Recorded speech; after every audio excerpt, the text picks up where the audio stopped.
I start in the name of Allah, most gracious, most merciful. Hello listeners and dear students. Today we are going to discuss consonant sounds, and today's sounds are th and d. So the manner, place of articulation of these sounds is alveolar. And alveolar uses tip of tongue and back of ridge. From there, our tip of tongue touches the back of ridge, th and d. Okay, their manner of articulation is stop. As we have discussed, two sounds p and b, like p and b, th and d both are stop. In p and ba, we use our both lips to stop the air, but in these sounds we use our tip of tongue and our back of ridge.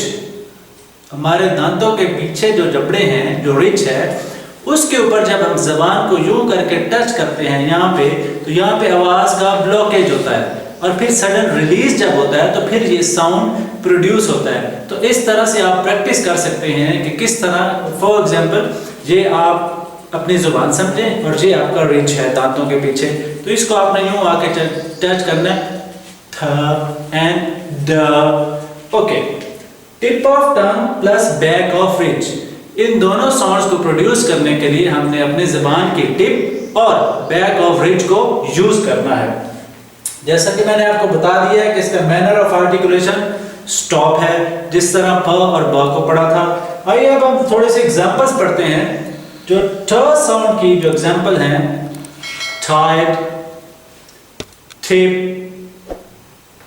Top, और जो ड sound के examples हैं, जैसे dim, जैसे doll, जैसे dog. इसके अलावा भी आपके पास रोजमर्रा जिंदगी में बहुत से एग्जांपल्स हैं.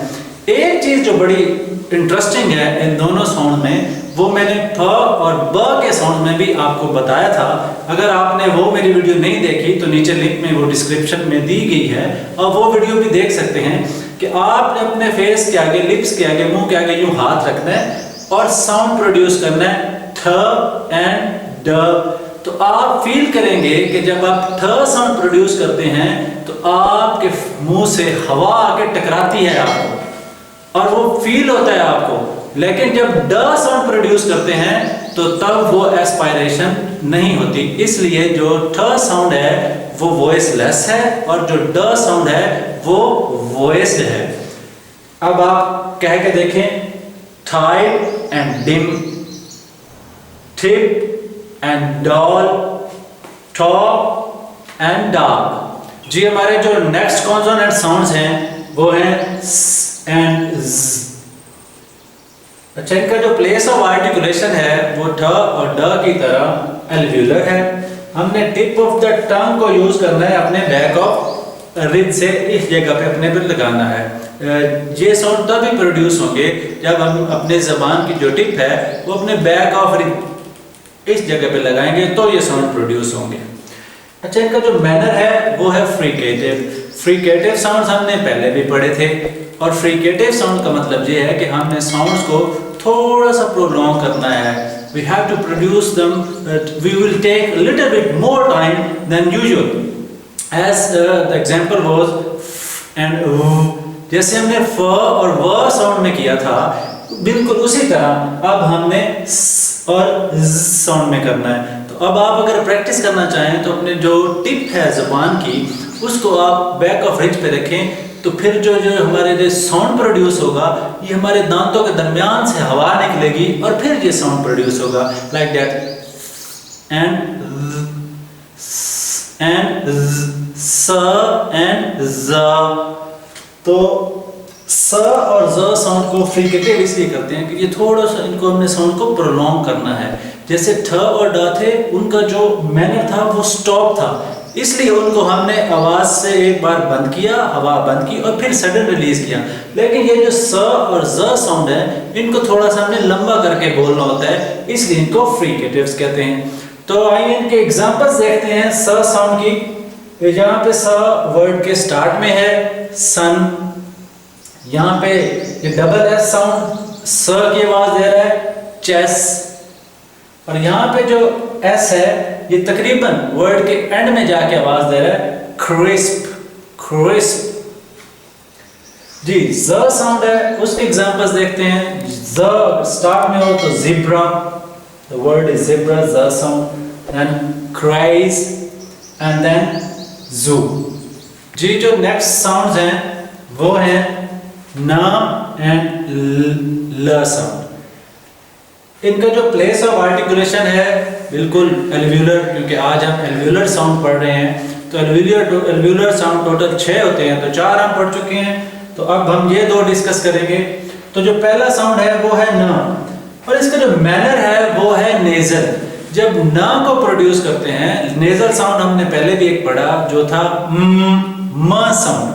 तो जब न साउंड को बोलते हैं, प्रोड्यूस करते हैं, तो टिप ऑफ टंग को बैक ऑफ रिज पे हवा से ब्लॉकेज करते हैं, और वो जो हवा है थ्रू लंग्स होकर हमारे नोज से बाहर आती है।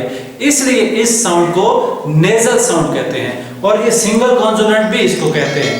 ये देखें आप, tip of the tongue back of the ridge. ये देखें, अगर आप अपनी जबान को पीछे से लगाएं न, तो जब ये जो tip of tongue back of ridge पे लगती है तो वहां पे हवा की वो ब्लॉकेज पैदा हो जाती है, और वो जो एयर है वो फिर हमारे नाक से बाहर आती है। So that's why this sound is called nasal sound and it's manner of articulation is nasal. The other sound is ल। इसको ल साउंड बोलते हैं, इसको ल भी बोलते हैं, और इसको ग्लाइड और लिक्विड इसलिए कहा जाता है कि इंग्लिश में इसको नियर टू वॉल माना जाता है।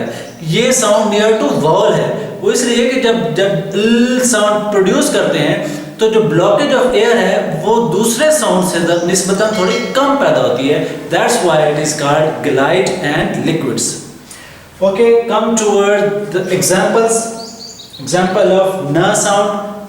If n come in first, nose, then n come first, it's nil, then net. Okay, l sound, lips, nil and milk. So here double L is producing l sound, l sound. Okay, thank you viewers. आज का जो आपने ये मेरा lecture सुना, उम्मीद है आपको अच्छा लगेगा। आपके फीडबैक का इंतज़ार रहेगा। आप मेरे चैनल को सब्सक्राइब करें और मज़ीद क्वेश्चंस थ्रू ईमेल या मेरे फेसबुक पेज पर दीजिए। Thank you.